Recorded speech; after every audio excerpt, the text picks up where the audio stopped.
So we are hearing over and over about Muslims who are receiving dreams and visions of a man in white. Our friend comes from spending 2 nights at the cemetery, comes to her apartment, knocks on the door, goes in, sees the actor who is portraying Jesus on the screen, and starts screaming, "That's him! That's him!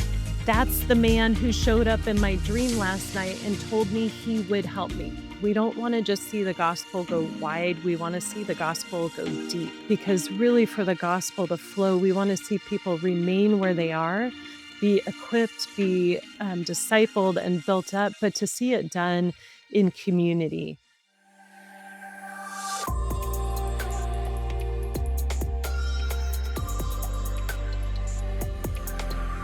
Welcome to the Lausanne Movement Podcast. I'm your host, Jason Watson, and today I'm joined by Janelle Stoops, US President of A3 and longtime mission leader who has served in frontier mission, church planting, and leadership development. Together, we explore what it means to proclaim Christ where he is not yet known and how leaders can remain faithful for the long haul.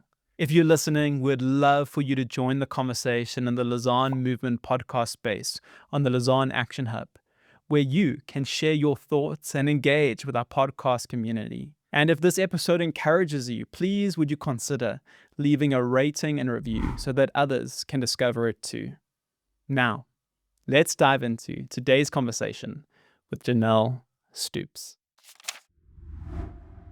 Well, Janelle, welcome to the podcast. It's so great to have you with us today. Thank you so much, Jason. It is a joy to be here. So I'm really excited to dive into today's conversation. On the podcast, we've been asking questions about leadership, particularly around Lausanne's vision of developing Christ-like leaders.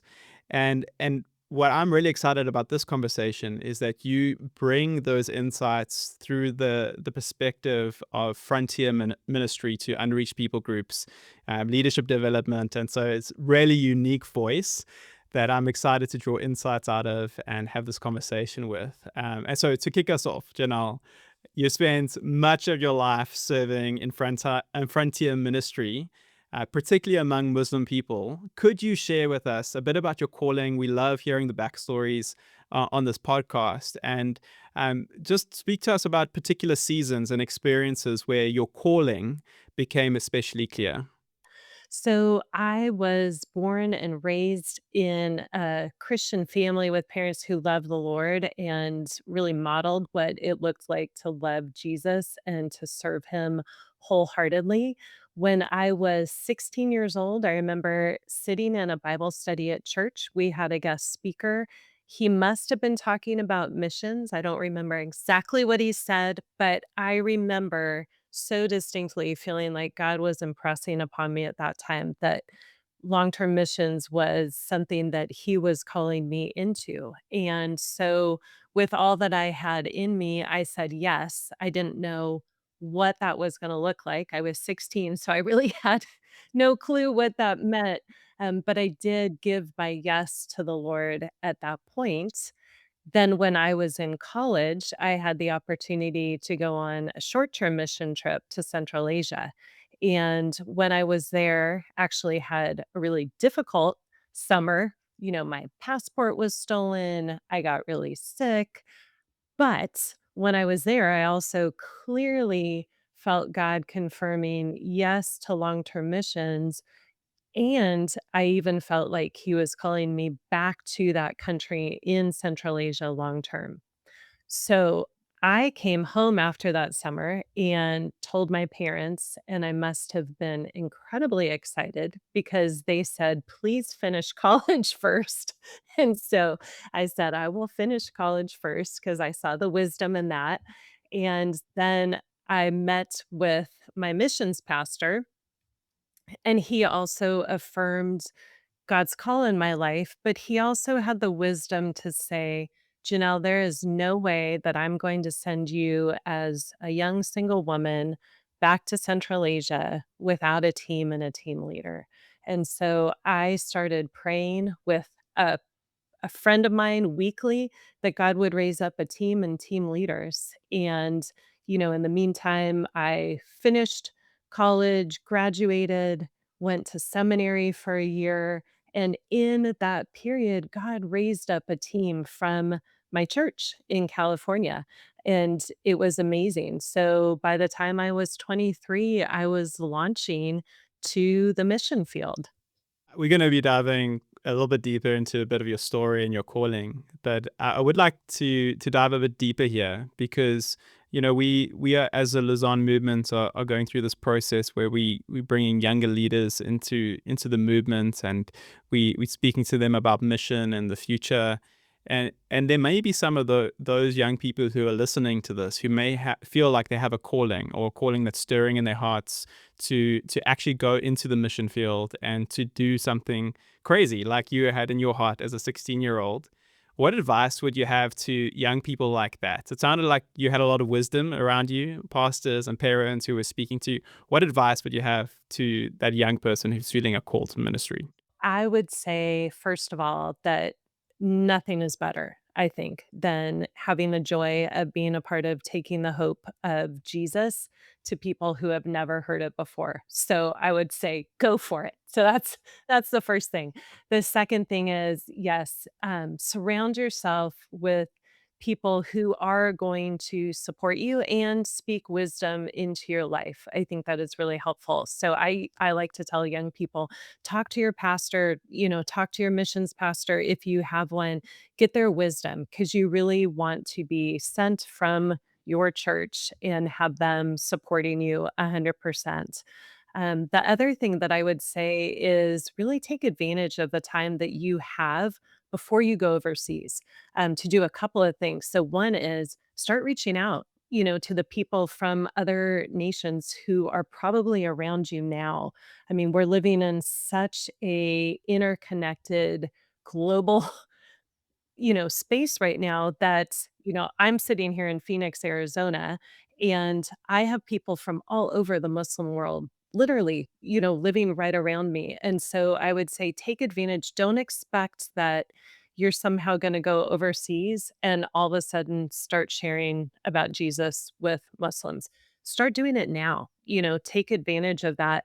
And take advantage of this time to also intentionally as much as you can, grow in character. So ask God, what does he want to do in you? We're never going to be perfect. And so I'm not saying you have to reach this level of perfection, before going overseas. But as much as you can, get healing if you have traumas or past hurts or if you've got a sin issue, ask God to help you work on those things. My husband likes to say that going to the mission field is like pouring Miracle Grow on your sin. And so, like, usually whatever it is that you struggle with is just going to get magnified when you're on the field. So I would encourage young people, again, you don't have to be perfect, but just ask the Lord, search my heart, is there anything in me that you want to continue to refine? Yeah. Yeah, I really like that. It reminds me of the advice I received before I got married or had kids. They say you're never going to be ready to be married, but there is some work that you can do to help, right? You're never going to be ready to have kids, but there is some work you can do to help. It's so true. Uh, It's so true. And actually, if I can say one more thing, so you mentioned marriage, and I have to say, so this is something else I would say to the younger people who might be feeling called to missions. So when I felt that calling and I was meeting with people, to build my support team, there was one question that every single person asked me. I am not exaggerating. And they all said, Janelle, aren't you worried that you're never going to get married? Don't you want to get married? And my response to that was, yes, I would love to get married. And I know that God has called me to go back to Central Asia. And so I knew that for me, staying in America would have been disobedience. And I know that everybody's story is different, but God had an amazing blessing for me waiting in Central Asia, and that was my now husband, Brad. So I was from the West Coast of America. He was from the East Coast. And we literally met in this remote city that it was a 30-hour train ride to the next nearest city. So we met in the middle of nowhere, and that's one of those things I think only God can orchestrate and plan. So I would also say to those younger people who are feeling called to missions, God is so able to provide for everything that you need, want. He can do it all. Yeah. I just wanna add to that, I had friends who were from the US, and they met each other, so a husband and wife, they met each other in Kenya on a mission trip that they were doing, and they lived in the exact same town, and in the exact same street even, but they never met in the US, they only met in on the mission field. And so just an encouragement, we can't allow our fears to get in the way of the call of God that He has on our lives. And so, thank you for sharing that. I think that that very well might help someone who is listening in. So let's move forward in our conversation here, and hear more about your story. So you sensed this call, you built this team around you, you had a vision in your mind about what frontier mission might look like. Tell us about that story. How did that vision differ from your reality when you got on the ground? Yeah, I think for probably everybody who is dreaming about frontier missions, I think we tend to romanticize it a little bit before we go. And so I think, for me, I probably expected, I'm going to get there. I'm going to, learn the language, become fluent really quickly so that I can share the gospel. And, we're going to plant churches and see a movement of people come to Christ. And I love these people. God has given me a heart for them, um and I probably also thought, I'm going with a team from my church. We had gone through training together, so of course we're going to get along. We're never going to fight. And so I think these were some of the kind of expectations that I probably had about what frontier missions was going to look like. And when I got there, yes, things were wonderful for probably the first week. No. Maybe the honeymoon period lasted a couple of months. But you hit a point where you realize, "Oh, wow, this language is really hard to learn." Or you hit a point where things about the culture, you think, "Oh my goodness, why do they do things this way?" Um, or I hit a point where I thought, why don't they have elevators in apartment buildings with 5 stories and I live on the 5th floor? Why did they turn off the electricity at random times, every day? So there's things that are kind of unexpected. And yeah, I think the reality is it's a lot of faithful obedience in the same direction. And sometimes, especially in frontier missions, if you're comparing the results that you're seeing to, people that who have maybe gone to a more established mission setting, it can be really discouraging because if you are truly in a frontier setting, which was I lived in 2 different countries in Central Asia, and in both of those, we were the first people there bringing the gospel in that city. You're doing a lot of the kind of preparation and preparing the ground, lots of prayer. You're not necessarily seeing people come to Christ really quickly. And so that was probably a little bit about what I was expecting. And then the reality is things are harder. They take more time. Janelle, I realized that we dive straight into the question of frontier ministry and missions, but we didn't actually give a good, strong definition of what frontier ministry is. For those who might not know, would you mind just helping us out and giving us your understanding what frontier missions is? And then on top of that, why you felt that this was the kind of call that God had on your life? That's a great question. So, when I think about frontier missions, I think about unreached and unengaged people groups specifically. So, again, unreached groups having 2% or less of their population who follow Jesus. And then the unengaged are, even in a more dire position. And those are people groups where there is nobody living there long term, working in the local language, sowing seeds in a manner that would lead to, multiplying churches. And so, in in my life, I think I just felt Romans 15:20 to 21 has always been my heart's call, that I would preach the gospel where Christ was not known, that I wouldn't be building on somebody else's foundation. And I think as I look at the meta narrative of scripture, God's heart for all people groups to come to a saving knowledge, I just thought there is nothing better to spend this one life that I have as, you know, doing and being a part of than bringing the gospel to those who currently have the least access. Thanks for just like anchoring us in those definitions. When you look back over those years on the field, what were some hidden costs that you may not have even told your supporters about, and were the unexpected blessings that you experienced? That's a wonderful question. I think when I think about hidden costs, there's a few of them. So I'll start with one bigger one. So I mentioned that when I was meeting with people before I moved overseas, they would ask me, "Aren't you worried you're never going to get married?"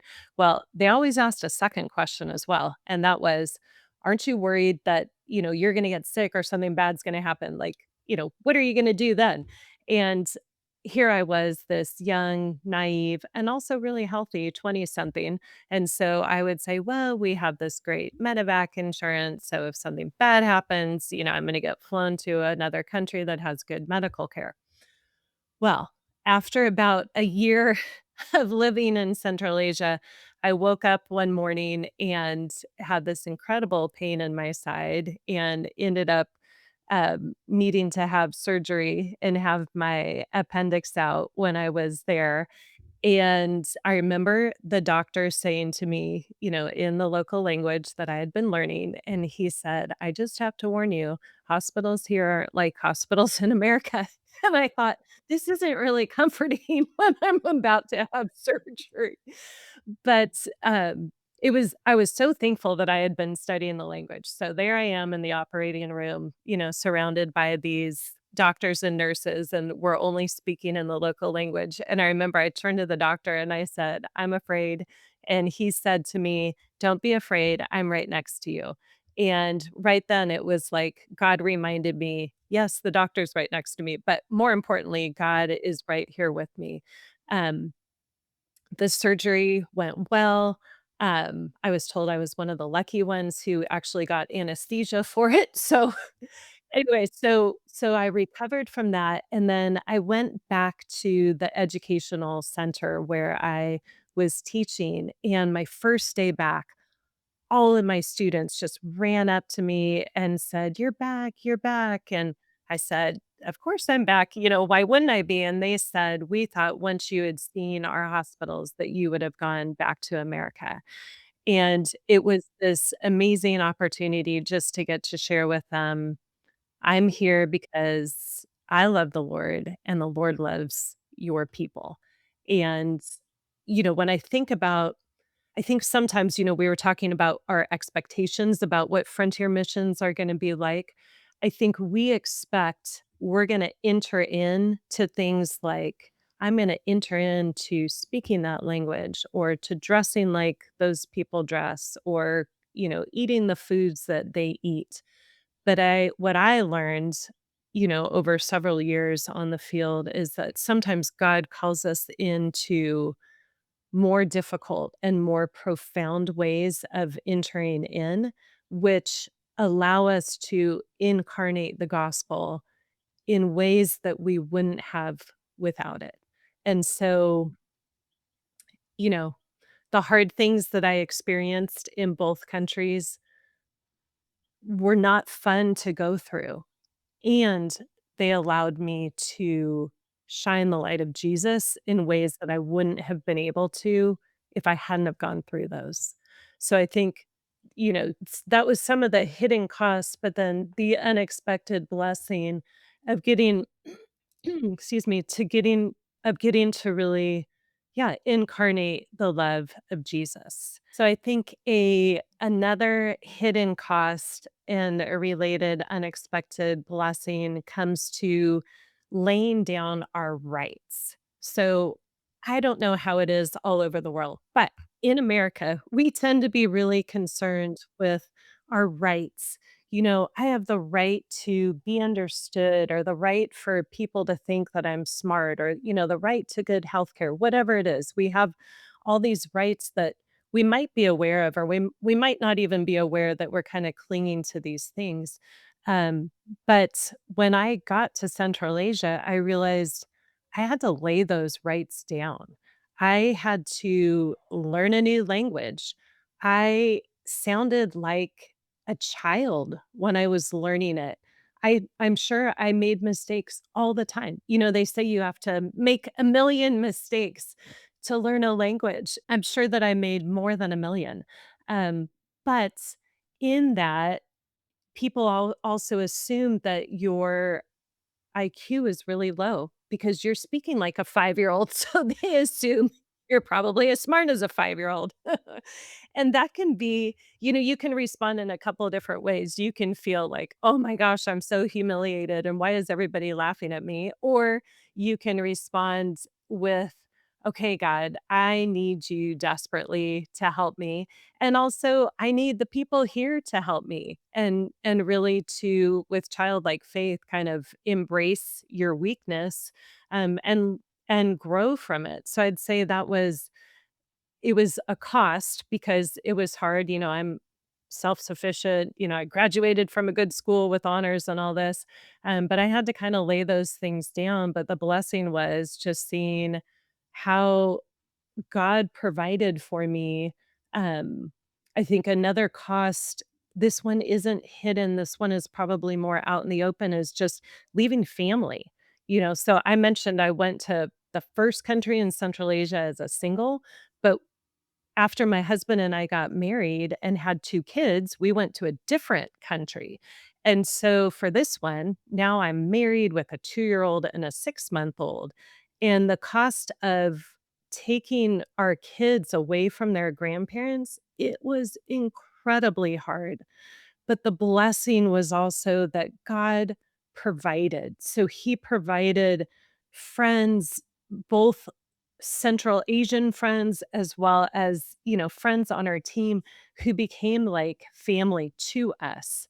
And so I'd say that the blessing was just literally seeing God be Jehovah Jireh, to be the provider for us and for our kids. Wow, Janelle, this has been so rich. It's been so wonderful to hear some of your own personal insights and from some of your experience as well.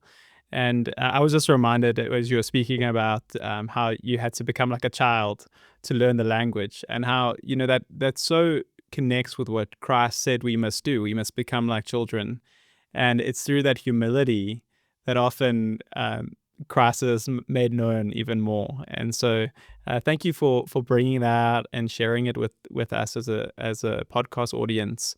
I would love to hear some insights from your experience in church planting and disciple making, the dynamics about serving among people who have very little gospel access. What did you learn along the way, and what have you been able to train others who have gone into the frontier ministries? What have you shared with them that might be helpful for those who are listening in? I think there are some things that stand out. So there's obviously no magic formula, right? If there were, then if I knew it, I would be rich by now. So we rely on the Lord, but I would say we've studied a lot about, especially in the Muslim world, what has preceded people turning to the Lord, what has preceded movements of people turning to Jesus, and we've kind of distilled down some best practices. So again, this doesn't mean that if you do these things exactly, you are going to plant churches and see movements start. But these, I would say, are things that typically yield fruit, and they typically have been done before people saw movements start. And the first one of those is extraordinary prayer. And so praying, inviting others to pray, asking God, what is his plan for this place? Like, what are the bridges he is, that he has already provided, that we just need to step into in this culture?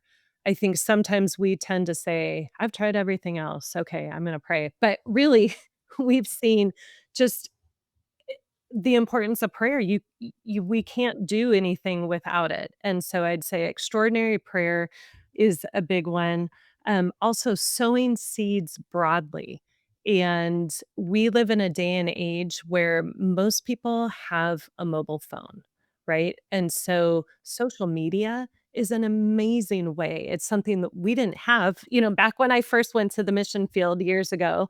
But nowadays, workers can be using, Instagram, TikTok, Facebook, whatever it is, to be able to share Bible verses, to be able to share, clips from the Jesus film, that type of thing. So sowing seeds broadly allows us to then see, okay, who's interested, who's curious, who wants to learn more. Um, we talked a little bit already about learning people's heart language, learning their culture. That can't be, I think, overstated. It's just something that, we need to do, when we're taking the gospel to the unreached and unengaged.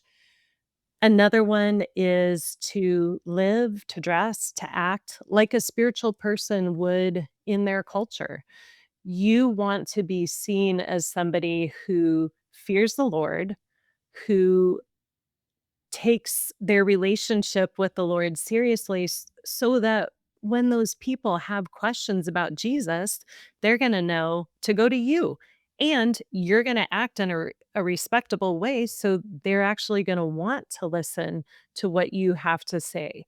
Um, Another one that I think is really important and probably can't be overstated is that we want to study, well, first of all, we wanna get people into God's word quickly, but we wanna study it in groups because we believe and we have seen that the gospel travels most naturally in relational context. So whether it's, people's friend groups or family groups. So instead of saying, maybe you're having tea with a friend and they say, "Oh, I'd love to study the Injil, I'd love to study the Bible with you."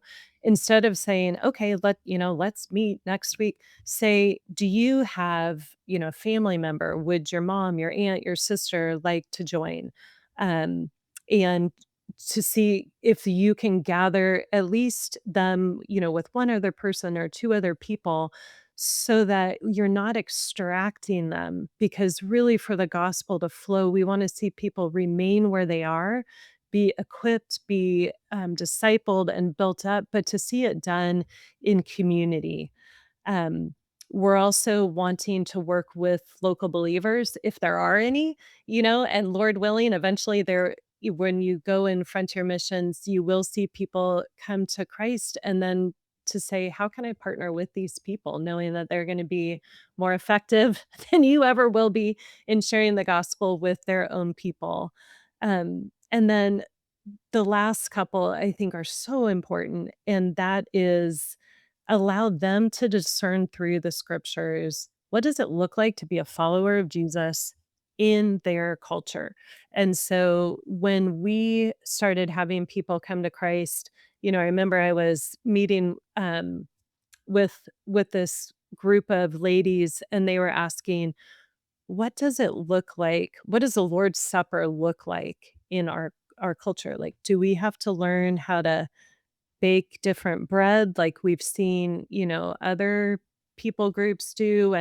And so it was a really good opportunity to say, okay, let's search the scriptures and see, what does it say about taking the Lord's Supper there? And it's a really beautiful thing to see how does the gospel get expressed in other cultures. And then the final thing is just making sure that what you do is reproducible. So, simple example here, we had a printer in our house in Central Asia. Probably 90 plus percent of people did not have a printer. So, for me to use printed pages to study scriptures with people, that's not reproducible. So we try to do everything through the lens of, could they do this? Could they take this and just run with it? So trying to make sure everything we did was something that they could also do, because we want to see the gospel not hindered by, these things, these extra things maybe that we're putting on it. Yeah. Janelle, this is so good. And as you were speaking, I was just reflecting on the fact that all of this can be applied in pretty much any ministry context. These principles that you're teaching us can be applied in my ministry context, in my local church ministry context. I mean, the point of prayer before process, the idea of sowing broadly, every single one of these can teach us all something. And I just want to encourage all of us who are listening to consider which of these principles could really bring new life to the ministries that we hold, even if we're not on the frontier. And for those who are in the frontier ministry space, I hope that they have encouraged you and really resourced you. You mentioned a little bit earlier that God sometimes goes ahead of us and He begins to prepare the soil. I would love to ask you a question about dreams that we've been hearing from different Muslim communities, saying that they've had these dreams of Christ. Could you share with us one or two stories and how that relates to your ministry? Yeah, so we are hearing over and over about Muslims who are receiving dreams and visions of a man in white. And for us, when we were in that first country in Central Asia, we had a friend there who had fallen on hard times. She was a single mom and just was really, really struggling. Now, where we were, they practice what we call folk Islam. So, not just a traditional Islam, but they also combined some animistic practices with it. And so, in their culture, it was believed that the graves of holy men had power. And so, if you went to that grave site, you could receive power from that holy man who had died, and he might choose to help you. So our friend was desperate. So she left her kids in the city and she went out to the cemetery. And depending on where you are when you're listening to this, you might be thinking of a nice place in town. Okay, the cemetery there was literally 30 minutes into the desert, middle of nowhere. Like, it was nowhere that you would want to be, and especially nowhere that you would want to spend the night. But she was desperate. So she spent the night out there at the graveside of this holy man, but she still felt like she didn't get anything. So she stayed a second night, and then she went back into town. And as she went back into town, she stopped off at another friend's apartment, and this was the apartment actually of a woman who was a Muslim background believer who had the Jesus film showing on her TV. Okay. So she's at home in her apartment. She's got the Jesus film on. Our friend comes from spending 2 nights at the cemetery, comes to her apartment, knocks on the door, goes in, sees the actor who is portraying Jesus on the screen, and starts screaming, "That's him. That's him. That's the man who showed up in my dream last night and told me he would help me." Our friend who's showing the Jesus film was like, "What? What's going on?" And, but it was an opportunity then for her to explain more about, "Okay, if Jesus appeared to you, let's dig into the scriptures and let me show you who Jesus is." And it wasn't instantaneous, but over time, that woman who had that vision of Jesus, that dream of Jesus out at the cemetery, she did come to faith and start following Jesus. And so I think we're seeing it happen where people are having these dreams and visions and they're getting curious. And so I think what we can do is use those things as a springboard to get people into studying the word, because it's wonderful that how God is choosing to reveal himself, and we always wanna be alert to, how is God working? How can we join him in his work? And I'd say this is a pretty obvious way that he is working around the Muslim world. How can we join him? I think it's by taking those people then the next step, which is let's let's study what God's inerrant, revealed word says about Jesus. And I'll just share one other story. Sorry, there's so many, but my husband works to help equip people in frontier settings to use social media, to use their mobile phones to find seekers, to find people who are interested in Jesus. And so one thing that actually several frontier field workers have done is they run these ads or they run these campaigns on social media that say, "Have you had a dream or have you had a vision of a man in white?" You would be amazed at the responses that we get. And then again, it's working with those people who have already had that dream or that vision and saying, "Okay, would you like to study the scriptures together? And would you like to learn who this man really who he is, and how he lived his life?" You know, it just reinforces for me the importance of prayer, because so often it can feel like when missionaries will say, "Oh, pray for us," or "Pray for the unreached." You can think, "Oh, yeah, okay." You can play it out and think, "Oh, how much impact is that truly going to happen?" But in this case, in the story of your friend, she had a truly spiritual experience apart from a missionary. It was God meeting her, and that is the power of prayer, and that's why we got to really place prayer at the emphasis of our ministries, and especially to the unreached. So thank you for sharing that. Also great to hear about your husband's ministry with digital evangelism and that idea of sowing broadly. Um, so I would like to shift just for a moment, because after years of working on Frontier Mission, you have now moved into a new role as president of A3. This is a big shift, and I would love to just give you an opportunity to share why you decided to make that shift from Frontiers, which is just focused on those unreached people groups, to now trying to focus in on raising up leaders. Why do you feel leadership development is so essential? I feel like it is so essential because we are seeing people come to Christ, especially in the Muslim world. We've seen more Muslims come to Christ in the last 50 years than we have in any time in history since Islam came onto the scene, in the 7th century. So we are seeing Muslims come to Christ and we are seeing them grow in their faith. We're seeing churches planted, and those people need leadership development. When I think about A3 and what we do, it's not developing leaders just for the sake of, here, you can get a diploma, you can learn some nice things, but really everything we do is leadership development with spiritual formation, character formation, but it's all tied to the goal of missions and multiplication. So, we have these 4 outcomes we're looking for. We want to see all of our alumni growing in a deeper relationship with Jesus, growing in Christ-like character, reproducing other leaders, and then finally being a part of catalyzing movements.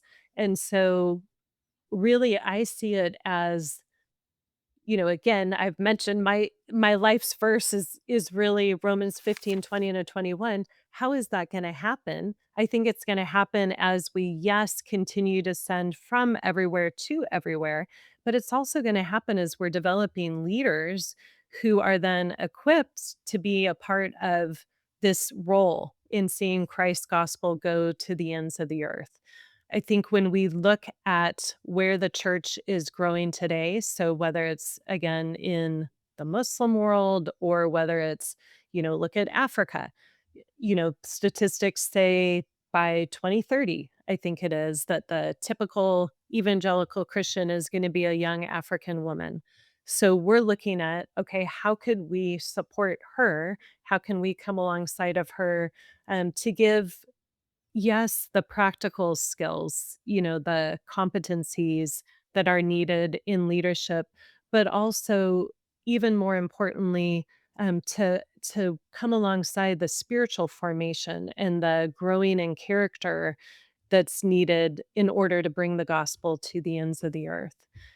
I think it is so vital to reach leaders.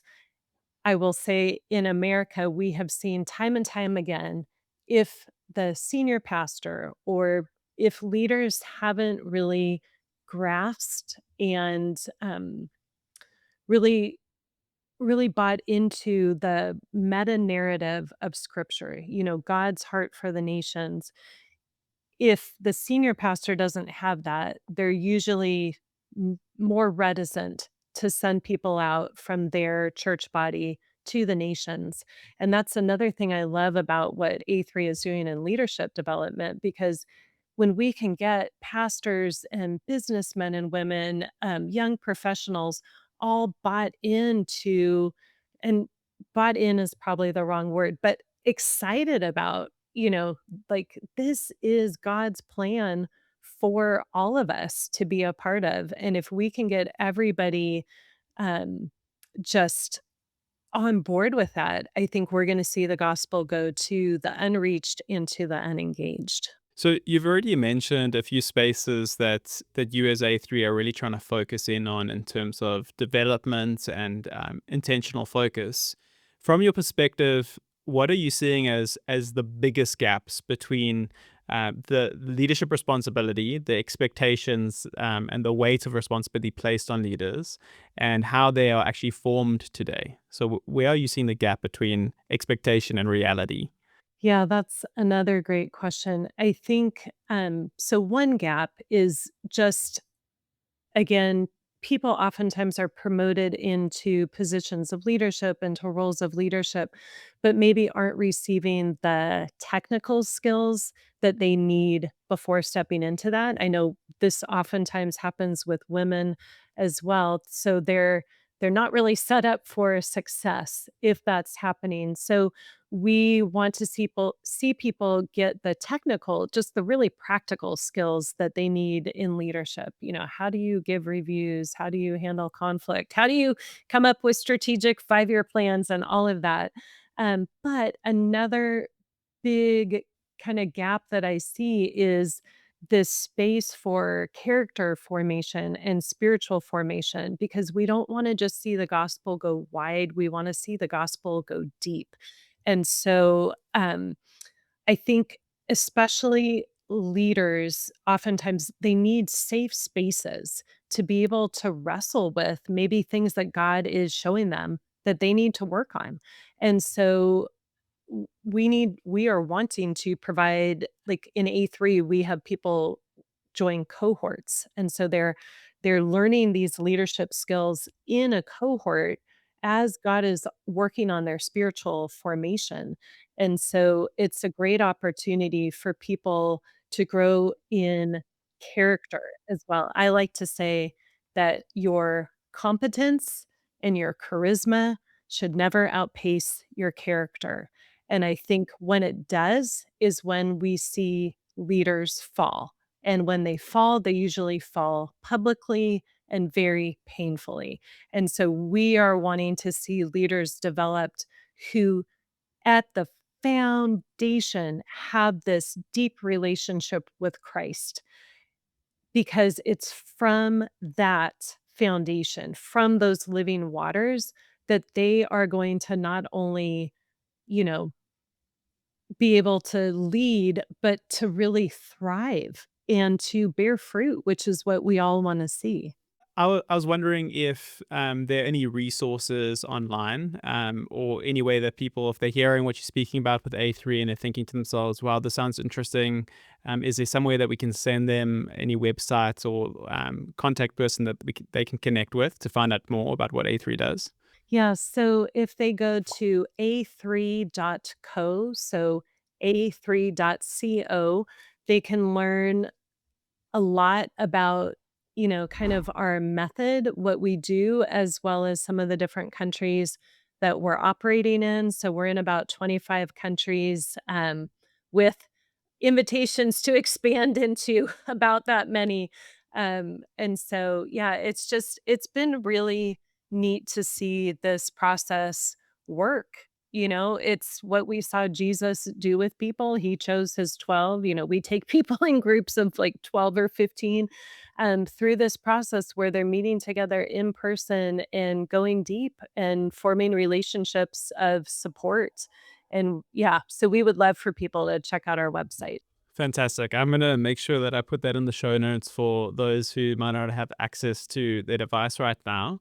As we begin to wrap up the conversation, we've already spoken to some of the younger leaders. As you might very well know, we've got this younger leaders journey coming with close just over 1,500 young people that we're going to be journeying with. I would love to give you an opportunity to chat to that group for a moment. As you look back over your own journey, as you think about all the people that you've coached over the years, what are one or two insights that you would love just to share with them as they are on this their own journey of ministry? I think well, first of all, I'm so excited to hear about this because go younger leaders. I'm so excited to see them stepping up. And yeah, I think one lesson that God has taught me is to have a growth mindset. This is key. I think we tend to think, either I'm good at something or I'm not. I know how to do this or I don't. But really to know that our God is such an amazing creator that he made our minds with neuroplasticity. And so even IQ, which was thought for, years and years to be fixed, is not. We can keep learning and we can keep growing. And so I encourage younger leaders embrace this word yet. So you might say, I don't know how to speak this. I don't know how to speak Arabic. Well, say, I don't know how to speak Arabic yet. Or they might say, I don't understand physics. We'll say, I don't understand physics yet. And it's not some kind of, magical, wishful, positive thinking. It's really just saying, okay, God, you are the God of possibilities and you've made our minds to be able to grow. So help me to be able to grow. So I encourage people have a growth mindset, realize you're going to make mistakes. I think oftentimes I like to ask younger leaders, like, if you could do anything, what would you do? What's your dream? Have you always wanted to try something? And then I say, okay, why haven't you tried it yet? And oftentimes it's this fear of failure. I would be laughed at or I would sound stupid, if I try to learn a musical instrument or whatever it is. And so I just try to encourage people like, yes, when you're learning something new, you're gonna make mistakes, and so that's why we take calculated risks, we fail fast, we learn, we iterate, we keep going, and so have a growth mindset. That would be the first big lesson. I think another key point is I would say to younger leaders is be willing to embrace ambiguity and tension. We tend to want things like black and white. We want to know everything exactly. And especially as leaders, we need to be able to sit with tension because sometimes if you think about polarities, like sometimes two things are true. And so with the growth mindset, I focus on the word yet. For this, I would focus on the word and. And so for example, my daughter is about to graduate with her master's and move to another state. And so the truth is, I'm really sad she's moving to another state and I'm really thrilled about her new job.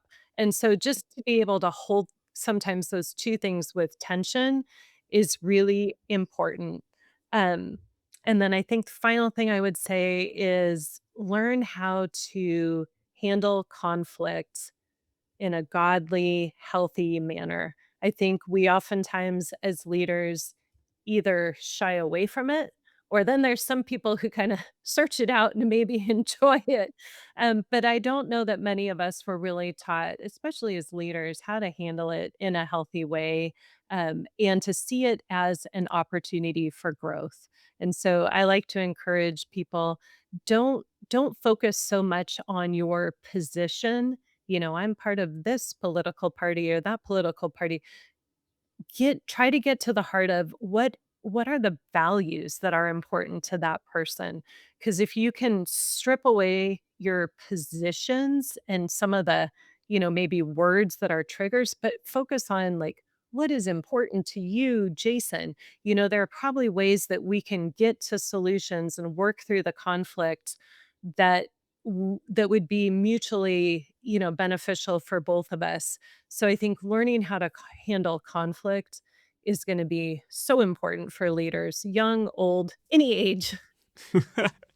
And you're so right. I mean, you mentioned earlier in the interview how you kind of imagined that you would get along with your sending team, and the truth about ministry is that the evil one is going to want to sow in disunity, and if he can divide us, you've been basically conquered. And so we have to learn these skills of conflict resolution, negotiation, and realize that there is a possibility of it being a win-win.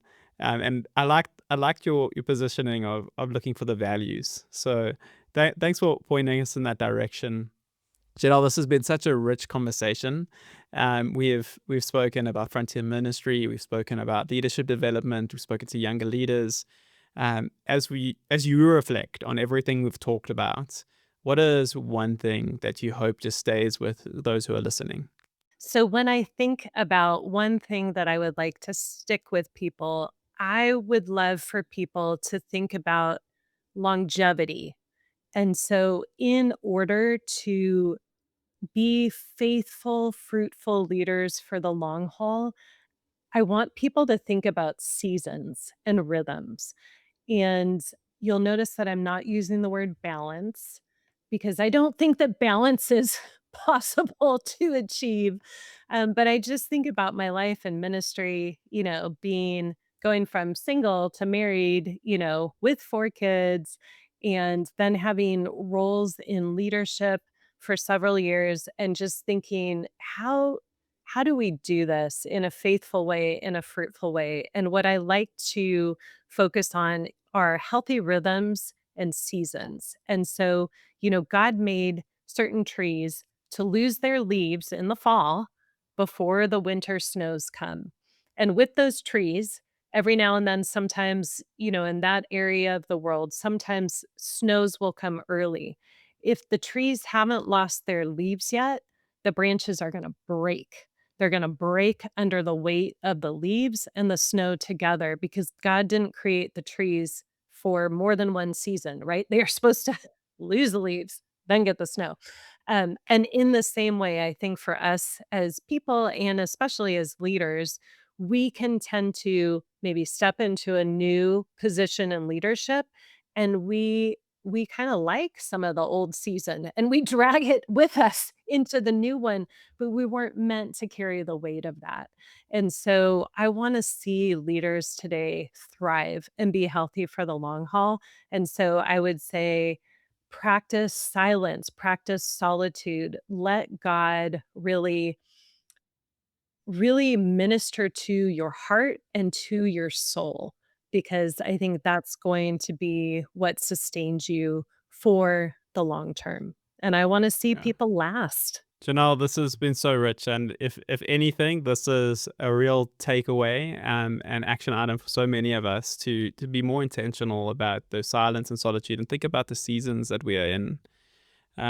I would love to, as we begin to close off this interview, give you an opportunity just to pray for all of those who are listening in who might be in particular seasons, and need that deeper revelation from the Spirit of God to let them know, okay, this is where you're at, and this is what I'm expecting from you. So, would you be willing to close us off in prayer? Yeah, I would love to. Father God, thank you so much for this opportunity that we have had today to talk about frontier missions and leadership and sharing the gospel. Lord, you are so good to invite us into a relationship with you and then to being a part of bringing your gospel to the ends of the earth. And Lord, I want to pray specifically right now for leaders who are in a season where maybe they're feeling really exhausted and really just tired and overwhelmed. And Father, I pray that you would help them to take the time to still their soul before you. Just like waters in a stream, when we let them just sit, sediment goes to the bottom, things get clear. In the same way, Lord, I pray that you would help us just to quiet our souls before you. And Lord, I pray that you would give wisdom, that you would give discernment, that you would show them what it is that you have for them in this season, that we wouldn't lag behind you, and at the same time, we wouldn't run ahead of you, Jesus. We want to keep in step with your spirit. And so, God, I pray your blessings on everybody who's listening to this, and especially, Lord, just thinking about those in positions of influence and leadership. God, would you continue to work in and through them for your glory and for your name's sake, we pray. Amen. Amen. Janelle, thank you so much for taking the time to be with us today. I know that it's added value to me, and I'm confident that it's added value to those who are listening in. It So was a thank you. joy to be here. Thank you.